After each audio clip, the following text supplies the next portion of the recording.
groupes. Donc tout d'abord par le groupe SRC Gilles Savary, et puis ensuite Jean-Marie Sermier.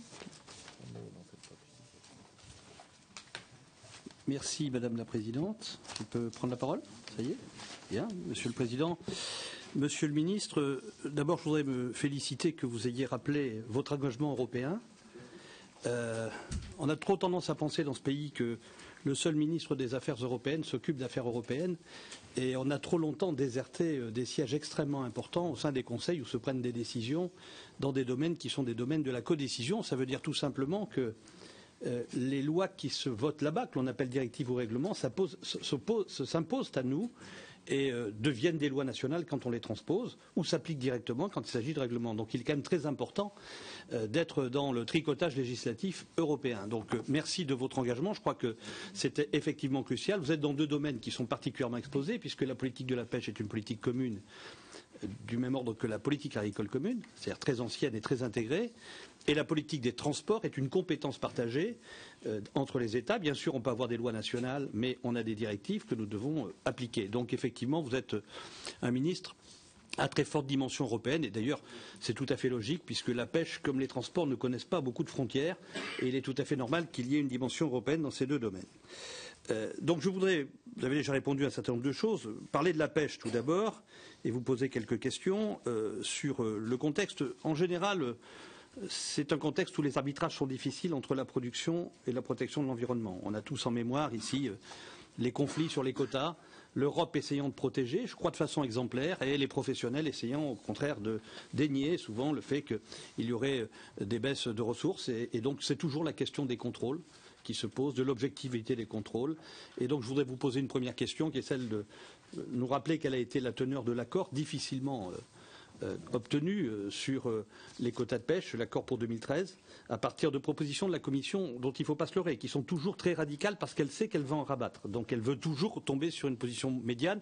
Et donc si vous pouviez nous rappeler quelle est cette position médiane et ce que l'on a obtenu en particulier pour ce qui intéresse nos pêcheurs, je vous en saurai gré. Je voudrais rajouter à cela qu'il y a un fait nouveau. Le Parlement européen, comme sur la PAC, est aujourd'hui co-législateur. C'est-à-dire que nous sommes en codécision, ce n'était pas le cas, c'était une politique intégrée qui était gérée au niveau du Conseil.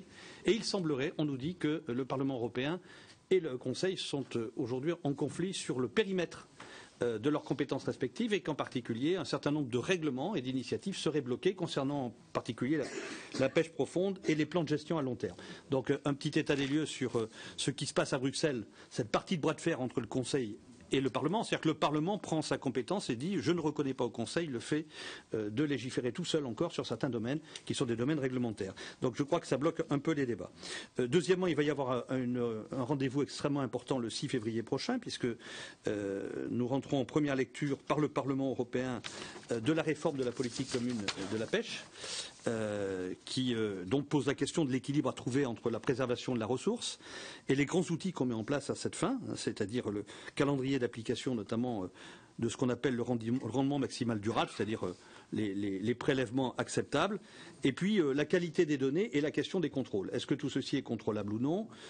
C'est une question. Vous savez qu'il y a de petites guerres maritimes anonyme entre les différentes nationalités. Jusqu'à présent, la politique de la pêche était très dominée par nos amis galiciens.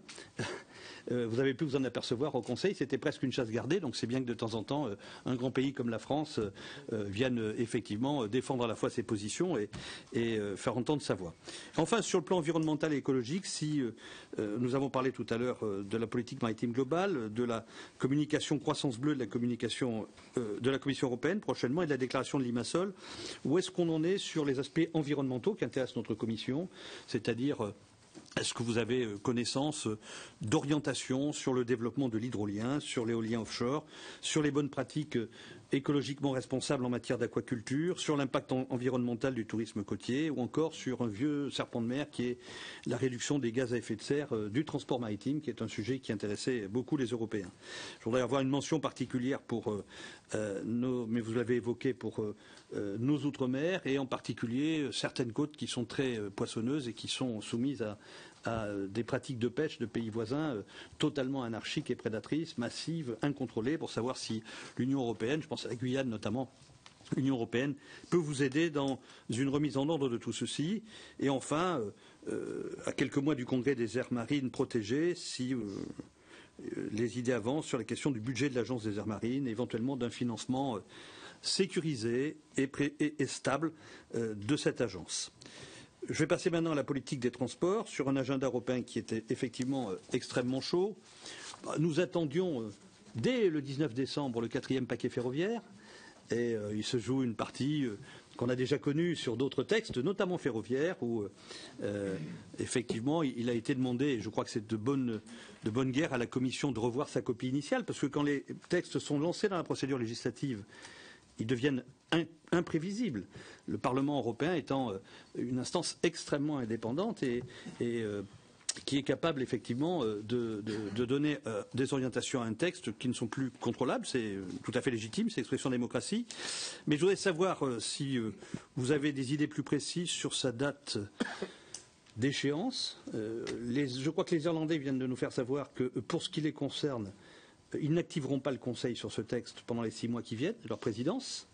Donc ça veut dire que de toute façon, ce texte va être activé au plan du Conseil à partir de septembre probablement. Mais est-ce que vous pensez qu'il est encore d'actualité que ce texte soit produit par la Commission dans les prochaines semaines? Ça, c'est une première question. Et oui, pardon. Et oui, je suis un peu long, pardon. Oui, un peu long. Oui. Et puis alors, je vais très vite. Et alors, je vais très vite. Pardon. Alors, je vais très vite. Très vite. Vous posez la question subsidiaire. Je suppose que ça n'hypothèque pas le calendrier de la réforme ferroviaire française. Et donc, si vous pouviez nous en donner l'horizon, ça serait formidable. Et pour terminer, je voudrais vous demander cette fois de soutenir très fort le mécanisme pour l'interconnexion en Europe, tout simplement parce que sur les budgets des réseaux transeuropéens de transport, on passerait de 8,1 milliards sur les dernières perspectives budgétaires à 21,5 milliards, et nous en avons bien besoin pour financer un SNIT qui est à la recherche du moindre sou. Voilà, excusez-moi d'avoir été un peu long, mes chers collègues présidents. Vous l'avez compris, Monsieur le Ministre, il y a des personnes très très passionnées. Alors, donc, ceci dit, tout le monde est passionné. Si on peut faire un peu plus court, donc je passe immédiatement la parole. Donc, une première prise des groupes.